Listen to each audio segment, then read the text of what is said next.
While attending AI Week in Tel Aviv, I watched a presenter build a music video using Suno. He nudged prompts, regenerated, tweaked, and regenerated again.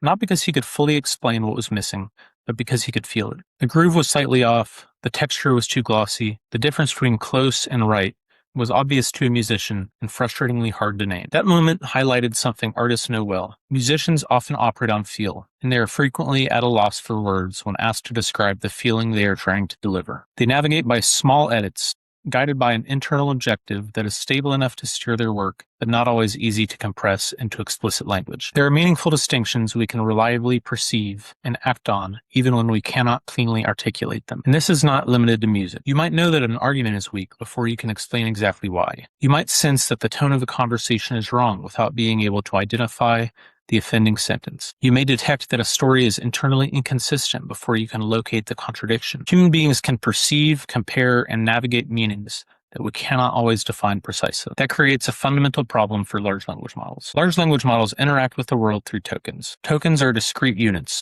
Words, fragments of words, punctuation marks, and symbols. The model receives a sequence of these units and generates another sequence in response. Human meaning does not appear to work in the same way. Meaning often behaves more like a continuous space. An instruction can become gradually more urgent. A statement can become slightly softer. A song can feel a little more intimate. A joke can move from playful to offensive without crossing a clean, universally agreed boundary. We move through these changes smoothly. The theory I developed in my paper begins with this mismatch. Tokens are discrete while meaning behaves as though it occupies a continuous manifold. A manifold is simply a mathematical space in which nearby points represent nearby meanings. Imagine a landscape. One region contains formal language, another informal language. One direction moves towards warmth, another moves towards aggression, another towards irony, nostalgia, precision, or ambiguity. Humans appear able to move through this landscape, sometimes without being able to provide exact verbal coordinates. Large language models do not directly receive that landscape. They receive token sequences that point towards portions of it. This means language is not identical to meaning. Language is a sampling mechanism. The number of possible strings is enormous, but in any particular interaction, it is still limited by finite vocabulary and a finite context window. The model can only process a bounded sequence of symbols. The model's internal representation is also finite. We often describe embeddings and neural activations as continuous vectors. Mathematically, they are, but a deployed model runs on finite hardware, with finite precision and a fixed number of parameters. It cannot realize every imaginable point in an infinitely detailed semantic space. Instead, it produces a vast but limited cloud of internal states. I call this the discrete semantic manifold, a collection of meaning-like states the system can actually reach and use. Human meanings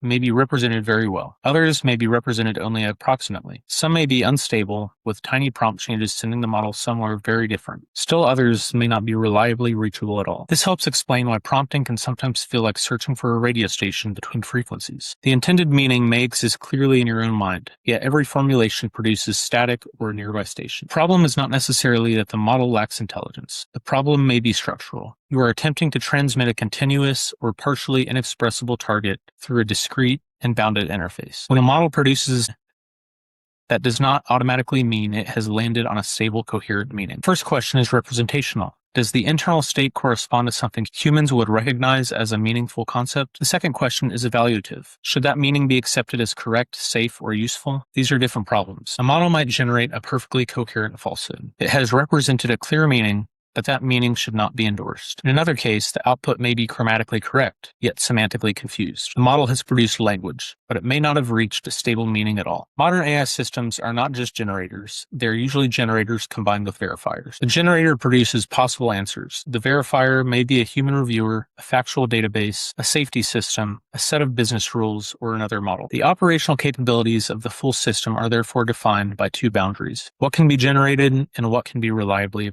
Many hallucinations appear in the gap between those boundaries. The model can produce a plausible claim, but the system cannot reliably determine whether the claim deserves endorsement. Going back to music, this becomes especially obvious. A musician may know that a song needs to feel more intimate. A model can generate 10 variations, but how does the system verify that one of them has achieved intimacy? There may be no objective test. The judgment could depend on culture, genre, audience, or individual taste. Even experts may disagree, and their standards may change over time.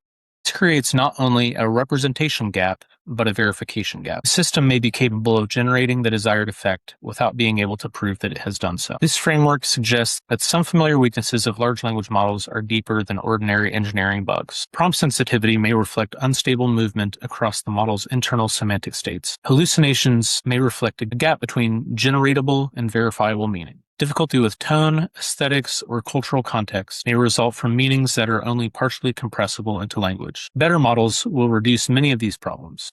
Larger context windows, improved training, multimodal inputs, and stronger verification systems can make the sampling denser, but denser sampling is not the same as eliminating the underlying mismatch. Humans will continue to experience meanings that are easier to recognize than to describe. We will continue to navigate by feel, correction, analogy, and incremental refinement. Large language models are extraordinarily powerful because language gives them access to an enormous portion of human meaning. But language is not the whole of meaning. Some of the most important human judgments are not clean propositions. They are gradients, directions, tensions, and neighborhoods. We feel our way through them before we name it. The goal of this theory is not to diminish what large language models can do. It is to describe their boundaries more precisely. Once we understand the gaps between tokens, internal representations, human meaning, and verification, we can begin to measure them. And more importantly, we can design systems that do not assume every meaningful thing can be perfectly said.